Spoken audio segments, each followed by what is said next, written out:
Hello नमस्कार साथियों।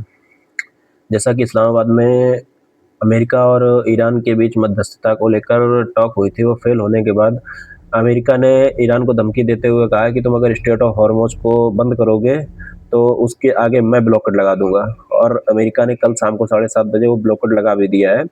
और वो ब्लॉकेड अगर वहाँ से ईरान से कोई देश टोल देकर आगे आने की कोशिश करता हो तो अमेरिका उसे नहीं निकलने देगा। जैसे अभी तक भारत के या चाइना के 1-2 जहाज, 4 जहाज, 5 जहाज निकल आते थे, अब वो भी निकलना बंद हो जाएंगे। इससे निश्चित ही तेल की कीमतें बढ़ेंगी और कल के कल ही भारत को जो 2% का ट्रेड डेफिसिट हुआ है, मतलब कुल मिला के घाटा हुआ 2% का, इससे स्थितियां और बिगड़ेंगी, बाजार की हालत और खराब होगी, रुपया और गिरेगा, सोने चांदी के दाम और गिरेंगे। इससे निश्चित ही बाजार में एक अस्थिरता आएगी। और जो इन लोगों की जिद में है कि अमेरिका बोल रहा है मैं उसके आगे ब्लॉकेट लगा दूंगा, अमेरिका कहना है कि अगर दुनिया के किसी देश का तेल नहीं बिकेगा तो मैं तुम्हारा भी बिकने नहीं दूंगा। क्योंकि युद्ध के समय आपको याद होगा अमेरिका ने बोला था कि ईरान के जो जहाज घूम रहे हैं सिर्फ भाव को कंट्रोल करने के लिए, कि वो जहाज से तेल कोई भी खरीद सकता है। अब अमेरिका ने उसको ब्लॉकेट लगा कर ये भी बोल दिया कि अब ईरान का तेल भी नहीं बिकेगा। दुनिया में अमेरिका ने एक सेंटिमेंट क्रिएट कर लिया है ये इस्लामाबाद टॉक करके, कि देखो मैं तो युद्ध रुकवाना चाहता हूँ, मैं तो युद्ध रोक रहा हूँ, ईरान नहीं मान रहा है। ईरान की शर्तों में ये था, अमेरिका ने बोला है कि आप न्यूक्लियर का जो इन्रिचमेंट है वो नहीं करोगे। ईरान ने बोला है कि मैं न्यूक्लियर इन्रिचमेंट करूंगा।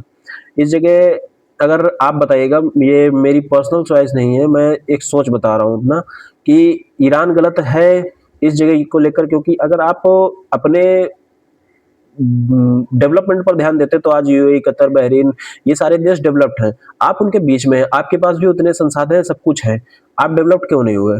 आप किसी अन्य देश को लेकर उसके पीछे लगे रहे कि अगर अमेरिका इजराइल मारेगा उसे तो हम उसके साथ रहेंगे। मैं बात कर रहा हूँ फिलिस्तीन की। तो उस चीज़ को लेकर आप उसके साथ रहे, ये देश कतर, यूएई, बहरीन ये भी साथ रहे, बैकफुट से साथ रहे। आप साथ रहिए, आपकी कम्युनिटी है, आप साथ रह सकते हैं, बट आप अपने डेवलपमेंट पर ध्यान दीजिए। अमेरिका इजराइल को डर ये है कि अगर बिना तुम्हारे न्यूक्लियर बम के तुमने हमें 40 दिन युद्ध में घसीट दिया, अगर तुम्हारे पास न्यूक्लियर बम होता तो तुम क्या करते? तो तुम इजराइल को मार ही देते। खैर, ये बातें तो आप अपने सोच से बताइए, मुझे कमेंट पर बताइए कि कौन सही है और कौन गलत है।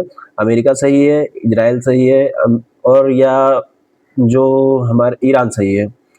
ईरान, तो इसके बाद ईरान की क्या प्रतिक्रिया आई, कि ईरान ने क्या कहा? ईरान ने बोला है कि अभी आप ब्लॉकेट लगा लो, हम अभी बहुत बड़ा युद्ध कर सकते हैं, हमारे पास बहुत सारी ऐसी चीजें हैं जो हमने अभी आपको दिखाई तक नहीं है। तो ये युद्ध का दौर तो शुरू है। रह गया असर। असर हर एक देश पर पड़ेगा। जो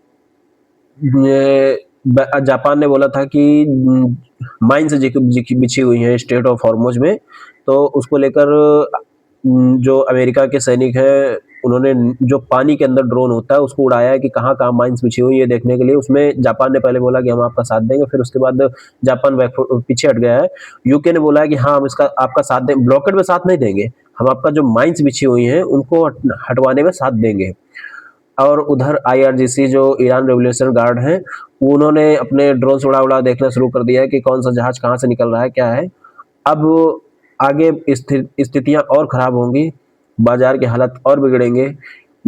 जब क्रूड ऑयल महंगा आएगा तो भारत या जैसे अन्य देशों में ये तेल वगैरह कीमतें और बढ़ेंगी। जरूरत सबसे ज्यादा भारत को होती है, क्योंकि भारत की जनसंख्या बहुत है, भारत को पर डे के हिसाब से बहुत सारा तेल चाहिए होता है। तो भारत के लिए तो और दिक्कत की बात है। बाकी आप क्या सोचते हैं मुझे कमेंट बॉक्स में बताएं। और ऐसे वीडियोज के लिए हमारे चैनल को सब्सक्राइब करें, फॉलो करें, हमारे वीडियोज को लाइक करें, ताकि आपको छोटी छोटी वीडियो के माध्यम से कोई अपडेट देते रहें। धन्यवाद।